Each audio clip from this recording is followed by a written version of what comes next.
Hey, my name's Ben Yenny, and I don't make films. I help filmmakers make money from their films. Today's topic is about finding investors. And honestly, it's a question I get more than any other, or at least close to that. And it's probably the most requested service that I have, even though I have on my site all over the place the fact that I do not offer this service to people that I have not worked with before. In order for me to help you raise money or make introductions to angel investors, I need to trust you, because any financial relationship of this magnitude is largely built on trust. Or, for that matter, any relationship of this magnitude is built around trust. And it's not something that I can just say, hey, here, talk to my guy and I'll take a cut. No. I have to be able to know that your project has a really good chance at making a return, at least relatively speaking, in terms of the film industry. So, while I can't offer to introduce anyone watching this video to my investment contacts, and if anyone is offering that, you should click away real fast. But I can give you a framework to work within to find investors near you. And unfortunately, as much as I'd like to be able to say, hey, it's just about opening Google and searching, where's the nearest investor store to me? I'd like to get some money for my movie, please. That's not how this works. That's not how this works at all. Although I really hope somebody just makes a page that says something like, oh, you search for the investor store? Here's what you meant. Here's the jerk store clip from Seinfeld. Anyway, let's talk about how you actually find them. And the first step is incredibly obvious, but start by going where the money is. In almost any community, there are moneyed individuals. I live in San Francisco. If I walk down to the financial district or a different part of Soma than I'm currently in, I could throw a rock and hit 3 investors and then be sued for everything I'm worth, which is why I don't do that. But the big thing you have to keep in mind is, where are the people in your community who have money? Where do they congregate? What industries bring in big bucks in your area? In San Francisco, that's primarily tech. In parts of Colorado, it's primarily mineral extraction and now marijuana. And in New York, it's largely the financial industry, although there are also other sources for old money if you can get into that community. Doctors pretty much always have money, but they can be very difficult to close, primarily because doctors, at least from my own personal experience, doctors, I have several medical people in my family. A lot of the doctors that I've spent any meaningful amount of time with are very prone to to categorizing things and putting things into boxes. It makes sense. That's how their practice in their profession tends to be best practiced. So, when you approach them as a filmmaker, they're not thinking of you as a business person.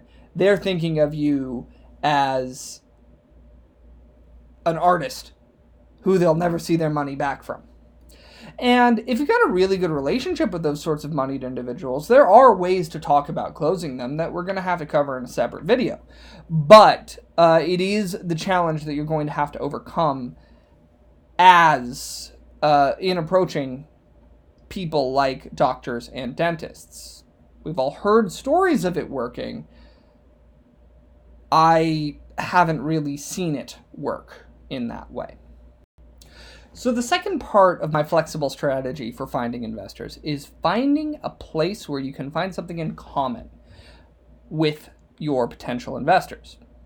Investing is relationship based, and a lot of times investors are investing more in people and trust, in the trust they have in those people, than in the products that those people are pitching. So if you want to have a strong investment-oriented and financial relationship with somebody, you have to establish trust with them first.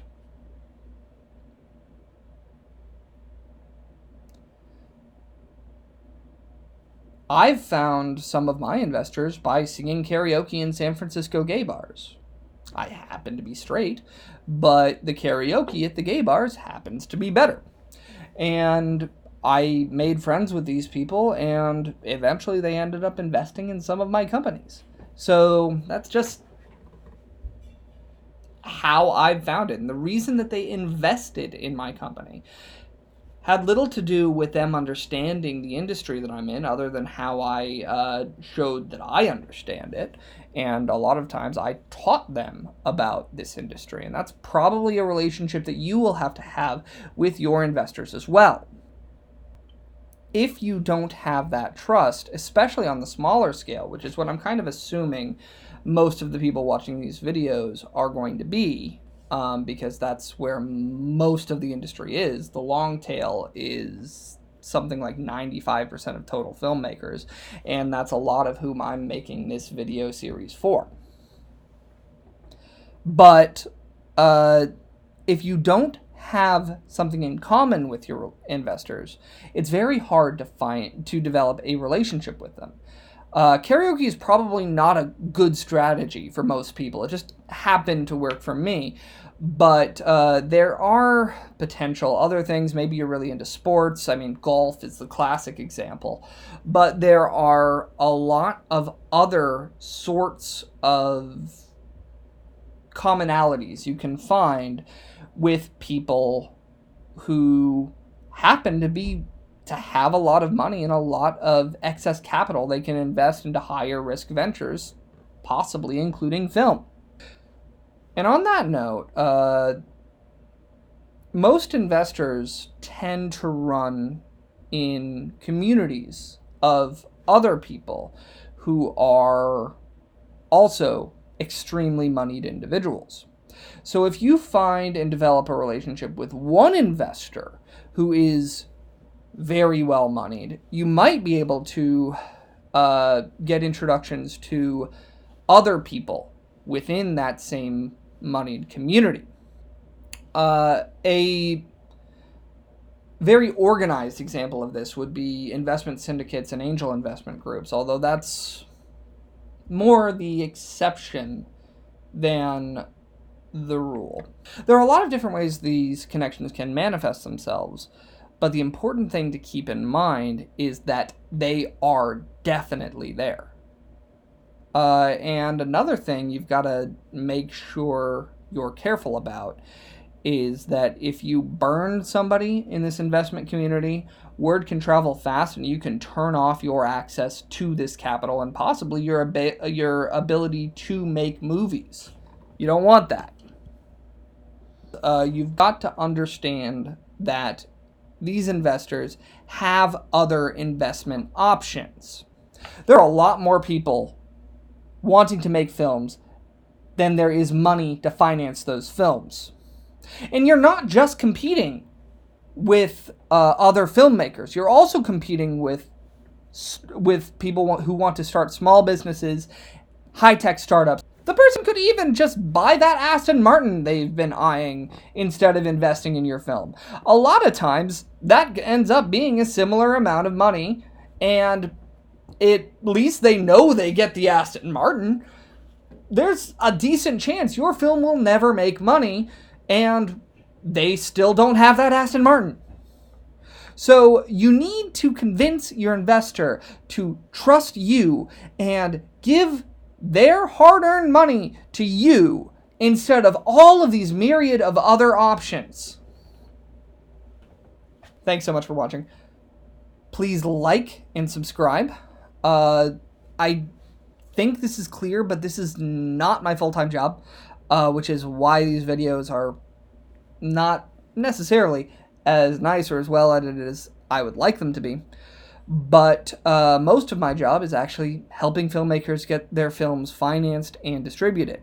If you've got a film that you need financing for, that you need a business plan written for, that you need distribution for, or a marketing strategy for, please reach out to me in the submit link below. Also, you can join my email list for some free goodies to help you on your way to making a marketable and distributable film. And finally, if you really like this content, please like, subscribe, and if you just want to be the most awesome viewer ever, consider supporting me on Patreon. Again, this sort of content is done as something of a public service, but it does take time away from my clients, so a bit of extra money in the Patreon does help keep me making it. So, thanks so much, and we'll see you next week.